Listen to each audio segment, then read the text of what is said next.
بسم اللہ الرحمن الرحیم۔ السلام علیکم ورحمۃ اللہ وبرکاتہ۔ آئی ہوپ آپ سب لوگ بہت اچھے ہوں گے، اور دعا ہے کہ رب کریم آپ سب کو اپنی امان میں رکھے اور ہم سب کو ایمان کی بہترین حالت میں رکھے۔ دوستو، آج کی ویڈیو میں ہم لوگ بات کریں گے وہ جانور اور پرندے جن کا گوشت حضور صلی اللہ علیہ وآلہ وسلم تناول فرمایا کرتے تھے۔ بکری کے گوشت کے بارے میں بتایا گیا ہے کہ نبی کریم صلی اللہ علیہ وآلہ وسلم کی خدمت میں بکری کا گوشت پیش کیا جاتا۔ جب اس کا بازو پیش کیا جاتا تو حضور علیہ الصلوۃ والسلام اسے بہت پسند فرماتے۔ بزاز نے سکہ راویوں کے ذریعے سے روایت کی ہے کہ ایک دفعہ رسول اللہ صلی اللہ علیہ وآلہ وسلم نے بکری ذبح کرنے کا حکم دیا اور اس کو ہمسایہ میں بانٹ دیا۔ حضرت صدیقہ نے بکری کا ایک بازو حضور سرور عالم علیہ الصلوۃ والسلام کے لیے رکھ لیا، اور بکری کا یہی گوشت حضور علیہ الصلوۃ والسلام کو پسند تھا۔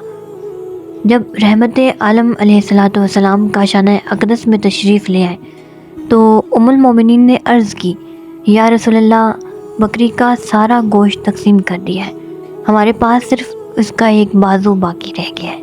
اس معلم انسانیت نے فرمایا، بقیہ کلھا الا الذراع، سارا باقی رہ گیا ہے، صرف وہ باقی نہیں رہے گا جو تم نے اپنے لیے بچایا ہے۔ امام مسلم ام المومنین حضرت عائشہ سے روایت کرتے ہیں کہ حضور علیہ الصلوۃ والسلام کی خدمت میں گائے کا گوشت پیش کیا گیا۔ عرض کی گئی، بریرہ لونڈی کے لیے یہ صدقہ بھیجا گیا ہے۔ سرور عالم نے حقیقت کو واضح کرتے ہوئے فرمایا، ہوا لہا صدقۃ ولنا ہدیۃ، جس کسی نے یہ گوشت بریرہ کو دیا ہے وہ صدقہ ہے، لیکن جب بریرہ نے ہمیں دیا تو اس کی طرف سے ہدیہ ہے۔ حضرت ابو ہریرہ فرماتے ہیں کہ حضور علیہ الصلوۃ والسلام کو دونوں بازوؤں اور کندھے کا گوشت بہت مرغوب کا خاطر تھا۔ القدید یعنی کہ خشک گوشت اس کو کہتے ہیں۔ امام بخاری حضرت انس بن مالک رضی اللہ عنہ سے روایت کرتے ہیں، ایک درزی نے حضور علیہ الصلوۃ والسلام کی دعوت کا اہتمام کیا۔ انس کہتے ہیں، میں اپنے آقا کے ہمراہ اس کے گھر گیا۔ اس درزی نے جو کی ایک روٹی شوربہ جس میں کدو تھا اور خشک گوشت پیش کیا۔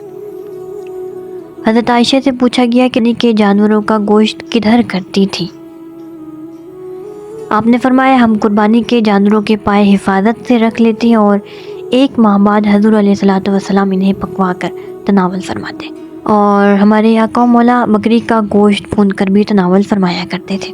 اس کے بارے میں حضرت حارث بن جزا زبیدی رضی اللہ عنہ نے روایت کی ہے۔ وہ فرماتے ہیں کہ ہم نے مسجد میں حضور علیہ الصلوۃ والسلام کے ساتھ بیٹھ کر بھنا ہوا گوشت کھایا ہے۔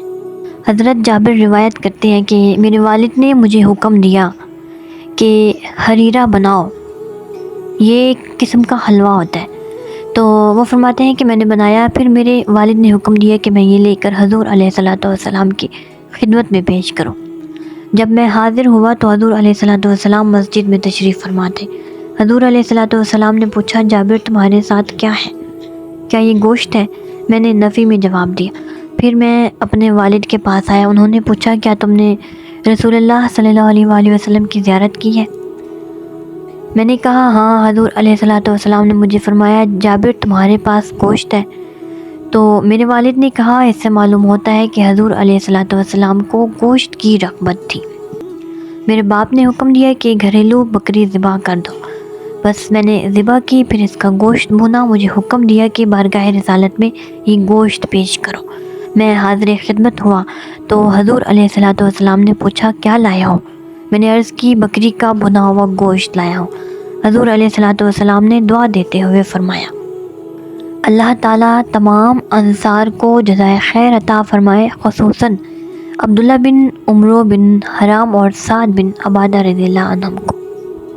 اونٹ کا گوشت بھی آپ علیہ الصلوۃ والسلام نے پسند فرمایا۔ حضرت جابر رضی اللہ عنہ روایت کرتے ہیں کہ سیدنا علی المرتضیٰ یمن سے حضور علیہ الصلوۃ والسلام کی قربانی کے لیے 100 اونٹ لائے تھے۔ سرکار دو عالم صلی اللہ علیہ وآلہ وسلم نے اپنے دستے مبارک سے ان میں سے 63 اونٹ ذبح کیے، اور علی المرتضیٰ نے بقیہ اونٹ ذبح کیے۔ ان میں سے ایک اونٹ میں دونوں شریک ہو گئے۔ پھر ہر قربانی کے اونٹ سے گوشت کا ٹکڑا لیا، پھر ہانڈی میں پکایا گیا۔ سرور عالم علیہ السلام اور علی المرتضیٰ نے اس گوشت سے تناول فرمایا اور دونوں نے شوربہ پیا۔ سمندر کی مچھلی کا گوشت، اس کے بارے میں امام بخاری اور امام مسلم حضرت جابر سے روایت کرتے ہیں کہ ہم اس غزوے میں شریک ہوئے جس کو پتے جھاڑنے والا غزوہ کہتے ہیں۔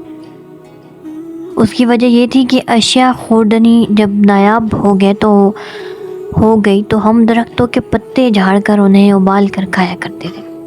اس لشکر کے امیر حضرت ابو عبیدہ بن جراح تھے۔ جب فاقہ کی شدت انتہا کو پہنچی تو اللہ تعالیٰ نے سمندر سے ایک بہت بڑی مچھلی باہر پھینک دی۔ ہم نے آج تک اتنی بڑی مچھلی نہیں دیکھی تھی۔ اس کا نام عنبر تھا۔ امیر لشکر حضرت ابو عبیدہ نے فرمایا اسے خوب کھاؤ۔ تو ہم نے کھایا اور اس کی چربی سے اپنے خشک بالوں کو تر کیا۔ ہم نصف ماہ تک اس مچھلی کا گوشت کھا کر گزر اوقات کرتے رہے۔ امیر لشکر نے اس کی ٹیڑھی ہڈی زمین پر کھڑی کی۔ اس کا درمیانی حصہ اتنا اونچا تھا کہ شتر سوار آسانی سے اس کے نیچے سے گزر جاتا تھا۔ اس کی آنکھ کا حلقہ اتنا بڑا تھا کہ 5 آدمی وہاں بیٹھ سکتے تھے۔ جب ہم مدینہ طیبہ واپس آئے تو ہم نے اس چیز کا ذکر بارگاہ نبوت میں کیا تو حضور علیہ السلام نے فرمایا یہ رزق جو اللہ تعالیٰ نے تمہارے لیے سمندر سے نکالا تھا اسے مزے سے کھاؤ، اور اگر تمہارے پاس کچھ باقی ہو تو ہمیں بھی کھلاؤ۔ ایک مجاہد کے پاس باقی ماندہ گوشت تھا، انہوں نے حضور علیہ السلام کی خدمت میں پیش کیا اور آقا علیہ السلام نے اسے تناول فرمایا۔ یہ تمام جو میں آپ لوگ کے ساتھ شیئر کر رہی ہوں سبل الہدیٰ جلد 7 میں موجود ہے اور ایدن کی جلد میں موجود ہے، اور بھی ابھی مزید ہیں تو انشاءاللہ اس پر ہم لوگ نیکسٹ ویڈیو میں بات کریں گے۔ اور آئی ہوپ آج کی ویڈیو آپ لوگ کو پسند آئی ہوگی۔ اس ویڈیو کے متعلق اپنی رائے کا اظہار ضرور دیجیے گا۔ چینل کو سبسکرائب کرنا مت بھولیے گا۔ تھینک یو سو مچ۔ اللہ حافظ۔